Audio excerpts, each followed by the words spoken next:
Okay, g'day everyone. This is my first video about the gel blasters.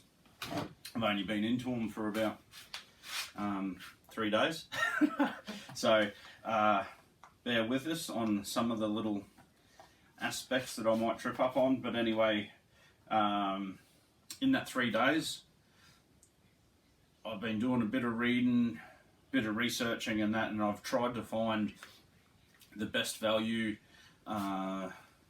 blaster for myself that I can go and play, games with my mates.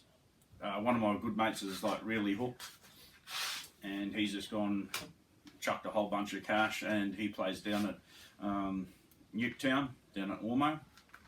So that's probably where I'm gonna start playing. I really wanted to play yesterday, but it didn't turn out. I got home from work too late and just wasn't set up. So anyway, maybe next week, we'll see. Anyway, this video is about the Cyma M4 CQB NF gel blaster. So it's basically a M4 looking carbine, close combat sort of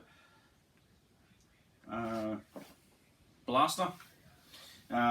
It's also known as, I've seen it originally, I was going to get the Tactoys V10. There's a couple more videos about that.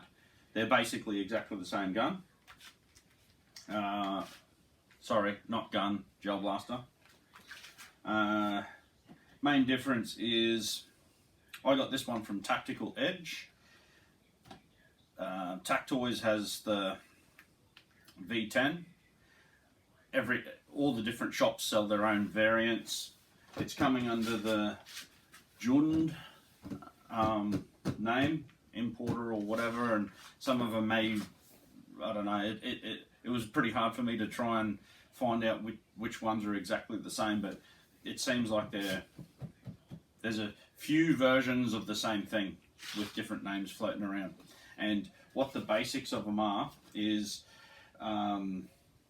they have a full, this one's mine, they're a full nylon blaster. This one, the Cyma CQB NF, it actually comes with the alloy barrel. So that was one of the main reasons why I went for that one, because it already has the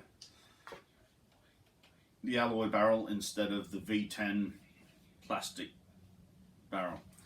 And these are quite actually buildable for the people who want to mod them, buy better bits and pieces, or break it and keep it going. It's actually it's a very reasonably priced entry level blaster to get into the sport. I believe I didn't want to jump. Knowing me, I'm the type of guy that buys stuff. I can't help but screw around with it. I tinker with everything and try and make it better. Usually break something, don't put it together properly, and my 3/4 finished stuff. So I knew that that's what I'd end up doing with these things. And yeah, it's only taken me like a couple of shots of my mate's one that he poured $500 into, and he's having problems with his already, and I don't know what brand that one is. Anyway, I didn't want to go into that route of paying. And when you go into the shops, guys, of course the guys are there to sell you something. I found these guys at Tactical Edge really good, and at the same time, I'm going to be totally honest, as much as I'm giving them a plug, because I will give them a good plug because they gave me very good advice, but I also went in there armed with a lot of questions. I did my research and I went in there with a lot of questions. So of course, off the bat, they told me this is basically entry level, kids toy, and potentially with overuse or putting an 11-volt battery in it that lots of people are going to do, even though it's not recommended. You're going to break it, but it's good enough to get you into the game. You can get a few games under your belt instead of going to a field, hiring a field or a hire blaster that may cost you $30 for the game or for the day or whatever you're doing, I thought, well, if these are $100, you know, it's basically paid for itself after 3 visits to a range. And then, you know, then I've got something. Now, I also, mind you, okay, we'll talk price for a sec. So I've seen these advertised anywhere from $225-ish, 215, 180, 170, 150, 140, and Tactical Edge actually has these for $100 right now, $99. I honestly don't think you can go wrong. Alloy barrel, full nylon, so it's not the cheap, shitty feeling plastic. Probably a good Christmas present for your boys or your girls if that's what they want to get into for Chrissy.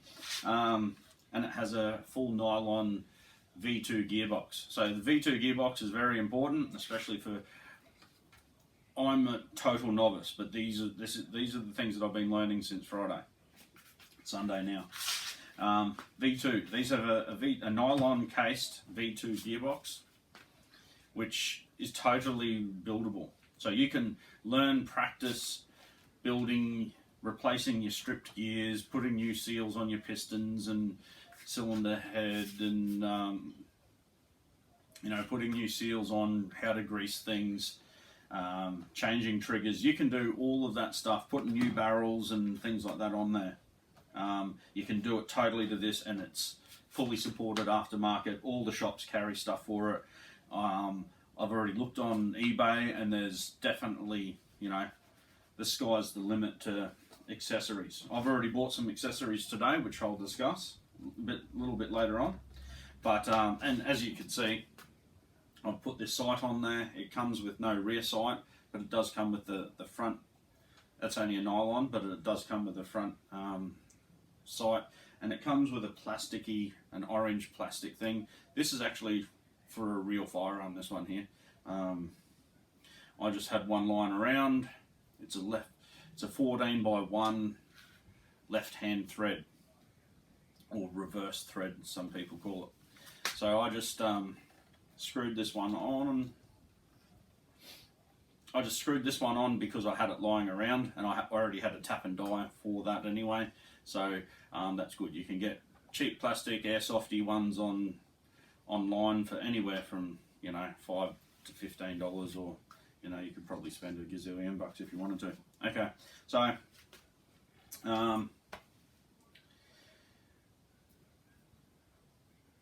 what I'll do, yeah, so that's an add-on, that's usually bright orange, which I'll show you because I've got one right here in the box. I've opened the box to make sure stuff's in it, but that's it. So I think that's what I'll do now. I'll show you what you get and how it comes, and then we'll get back to talking to this and the upgrades.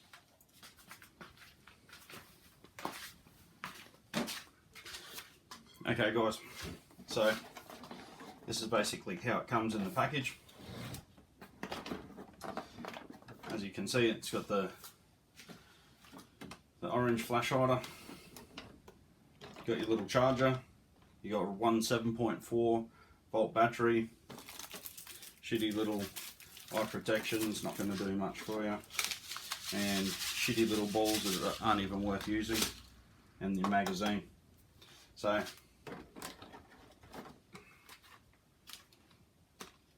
that's it, straight out of the box. First time I've actually picked this one up.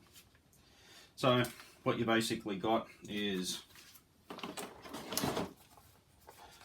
magazine, goes in there, trigger release, you push that, magazine drops out.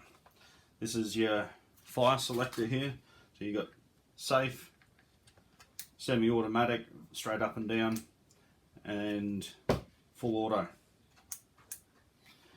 This thing here, I actually don't even know what this thing does, but this thing here is your magazine prime, and it does flip open that little thing, and it's just a little bit of aesthetics. pretends that the bolt carrier is coming back, but it doesn't. That doesn't actually do anything really. But pulling that back when the batteries are in it, that'll charge your magazine. There's a little motor in here. When you tip your balls in, which I'll show you how to do that. That's your little battery connection, obviously. Your balls go in here. You never put them down here. Put the balls in here. There's a little motor down the bottom here with like a star gear, and that little gear turns all the balls and eventually pushes them up here. And I don't know how well you're going to see this.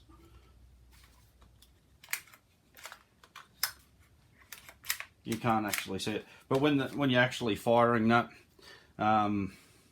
you'll see up inside there. You'll see that's where the pellets go up into that little tube. Then the air pushes it out the barrel. So also when you're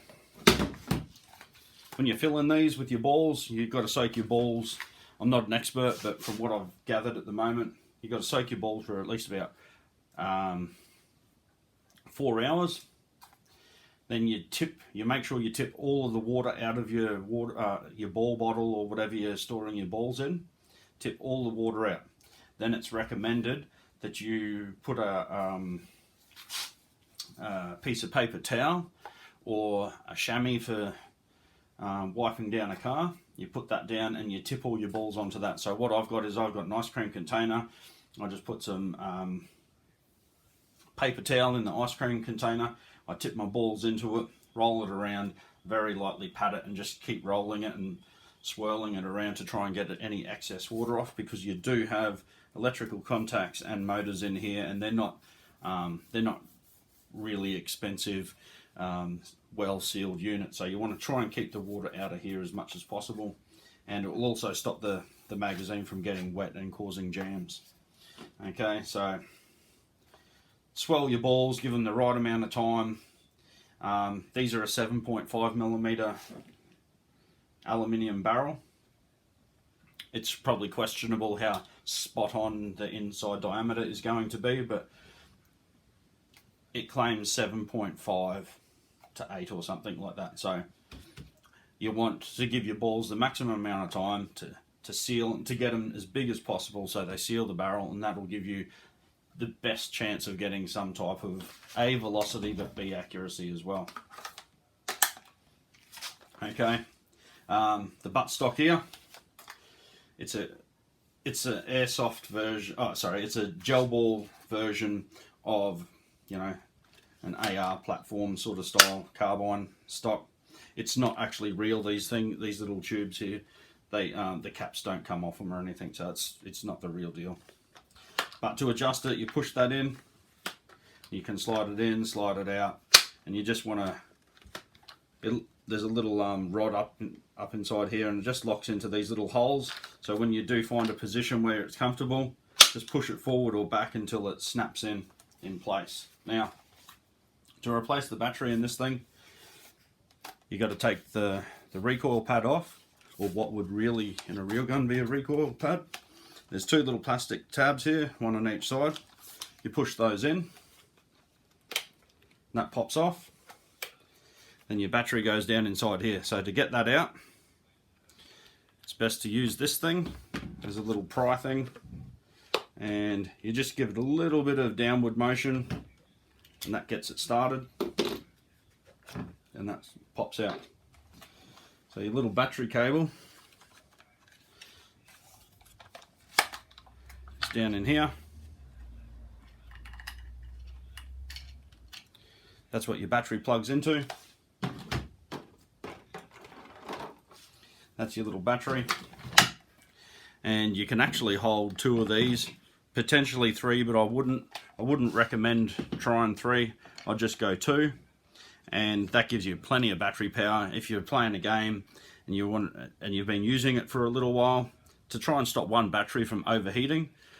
If you've been killed during your game and you go to respawn, it's probably a good time to A, top your magazine up with more balls, but then B, plug in the other battery, so you always got nice fresh batteries going, and they're not getting too hot, because what's going what's going to cook and kill your plastic or nylon sort of motor blaster in general is heat.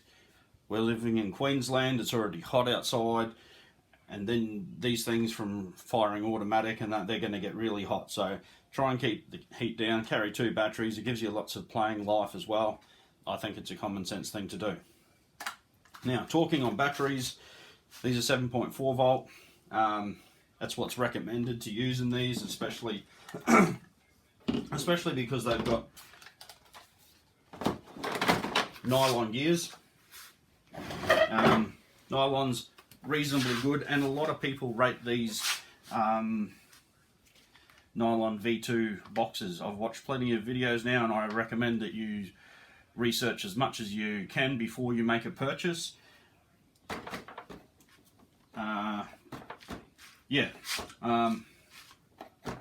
So getting back to the batteries, 7.4 volts what's recommended, although it will take an 11.1 volt. It's not recommended, it will go against the warranty, etc, etc. So if you're worried about those things, definitely don't do it.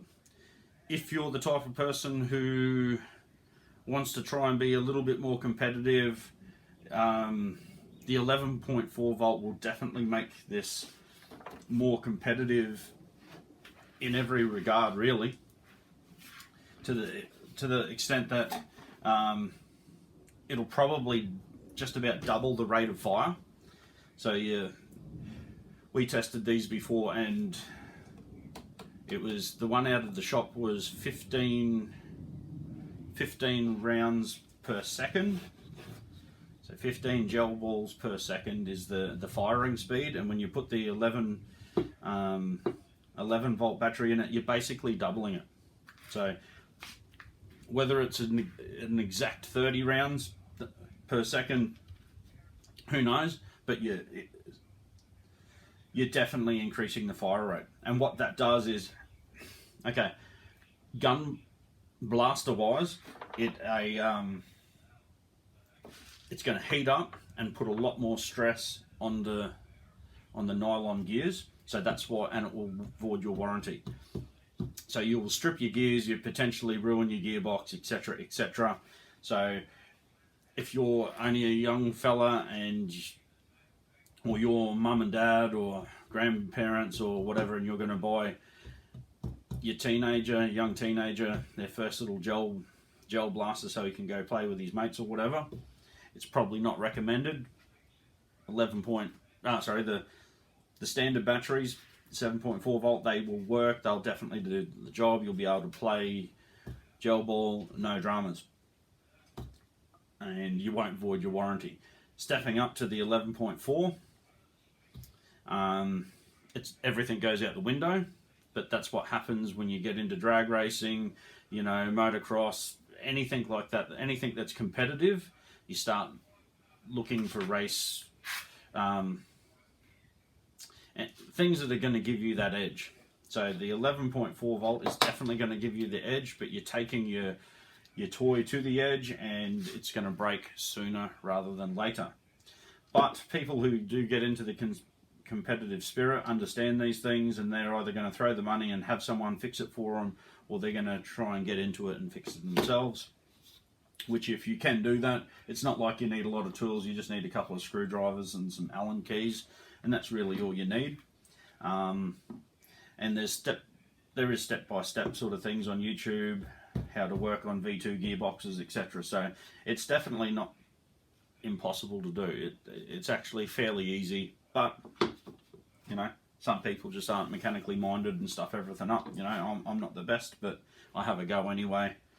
At least if you have a go and you stuff it up, you can take it back to the shops, and you know, strike up a relationship with your local shop, and they'll usually be pretty cool. Basically, like I said, the guys up there at Tactical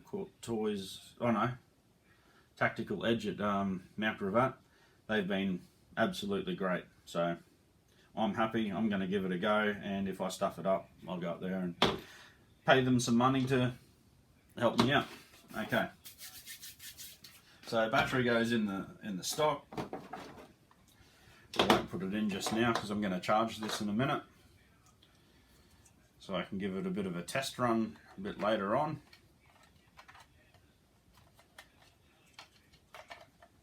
Is there anything else I need to talk about this right now? Oh yeah, okay. So this is be careful of this, okay? I learnt this and I just totally forgot. When you're trying to, it's a little bit tight for room in there when the butt is in the shortest position. So you don't chomp your wires. If you just extend the butt a little bit, don't know if you're going to see that now, but now the wire is sitting deep inside there.